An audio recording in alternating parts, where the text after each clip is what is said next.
हजरत इमाम हुसैन की बहन जब करबला से गई तो तबीयत बहुत खराब हुई जी, बहुत खराब, ऐसे हो गई। उनके शौहर बोले दवा ले लो, कहा तुम ही चले जाना। दवा लेकर के आए, दवा फायदा नहीं कर रही। शौहर ने अब कहा चलो तुम मेरे साथ चलो, हकीम तुम्हारा हाथ देख लेगा और हाथ देख करके दवा दे। कहा मैं नहीं जा सकती, मैं मौत को गले लगा लूंगी, नहीं जाऊंगी। कहा क्यों? कहा गैर मर्द के हाथ में हाथ दूंगी मैं, अल्लाह, गैर मर्द को अपना हाथ दिखाऊंगी। उनके शौहर बोले तबीयत बहुत खराब है, मैं साथ में रहूंगा, मैं इजाजत दे रहा हूं। तो इतनी तो इस्लाम भी इजाजत देता है ना। तो सैयदा ज़ैनब ने क्या कहा? कहा इस्लाम तो इजाजत देता है मगर मेरे सामने मजबूरी ये है, मैं बेटी फातिमा की हूं, मेरे भाई का नाम हुसैन है, मेरे भाई का नाम हसन है, मेरे बाप का नाम अली और मेरे नाना का नाम मुस्तफा यानी रहमत। ये क्यों नहीं पढ़ा हमारी बच्चियों ने? क्यों? अब्बा के पास मोबाइल आया, इनने मोबाइल दे दिया। ये लड़की खुद कमाने नहीं गई है कि जो मोबाइल लेके आई है, अब्बा ने पैसे दिए, अम्मा ने दिए।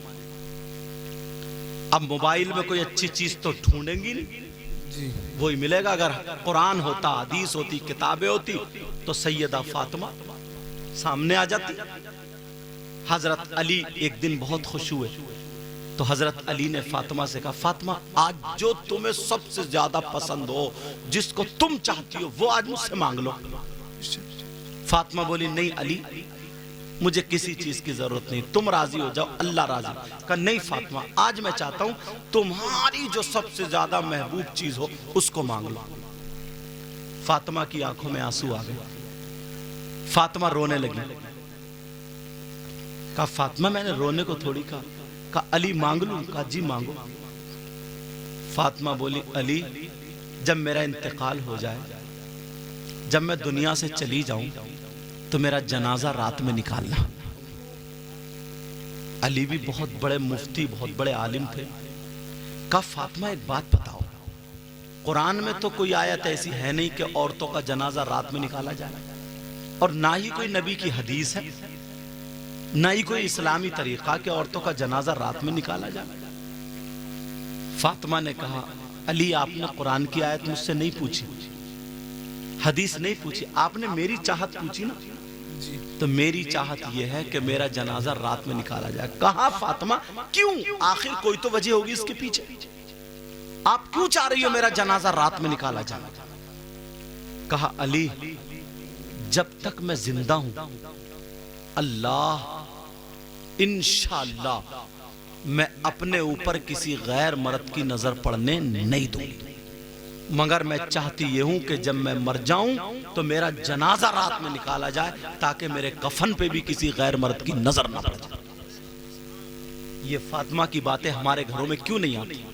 और आज कोई बहन उस वक्त तक उसका खाना हजम नहीं हो जाता जब तक कि उसके कपड़े फटर फटर इधर को निकलेगी। फालतू कोई काम नहीं है, फटर फटर इधर को निकलेगी, कोई काम नहीं, फटर फटर इधर को चीखती, तब तक उसके कोई कपड़े नहीं देख ले, उसका चुटला ना देख ले, उसका ढंग ना देख ले, तब तक उसके कलेजे को ठंडक नहीं पड़ती।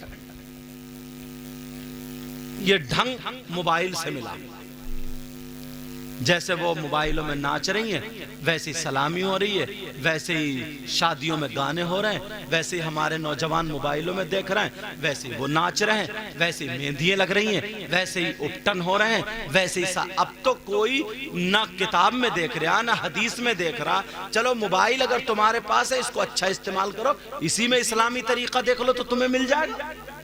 समझ में आ रही है? कोई नहीं देख रहा, बस ये देख रहा फिल्म, कोई बंबई में फिल्म बन रही है, किसी हीरोइन की शादी हो रही, उसकी शादी कैसे हुई है मैं भी ऐसे ही करूंगा। ये मर गए। ये माहौल हमें आपको बदलना पड़ेगा तभी कामयाब। समझे?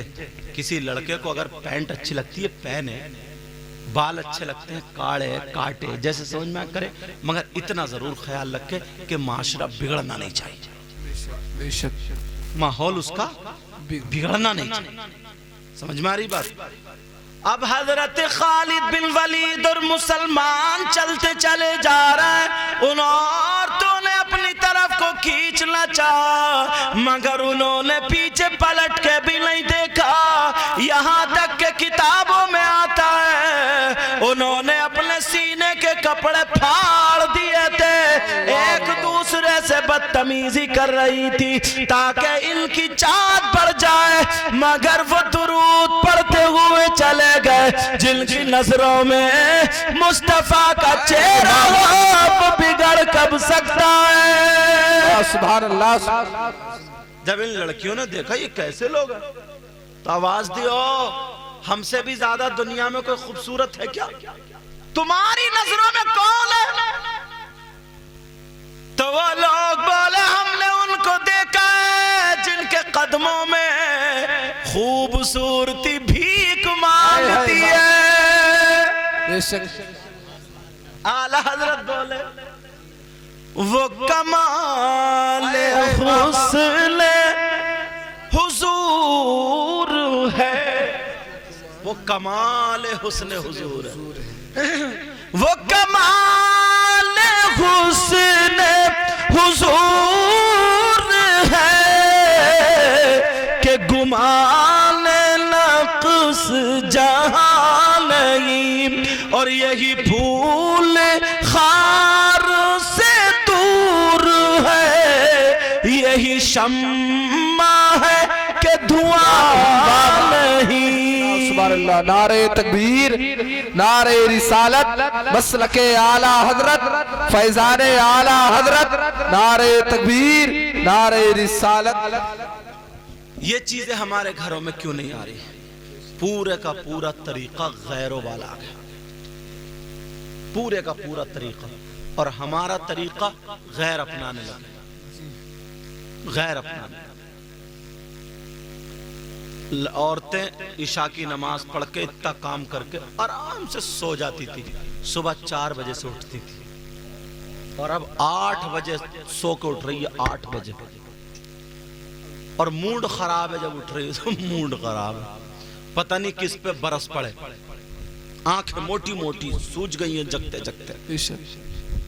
तौबा तौबा तौबा तौबा।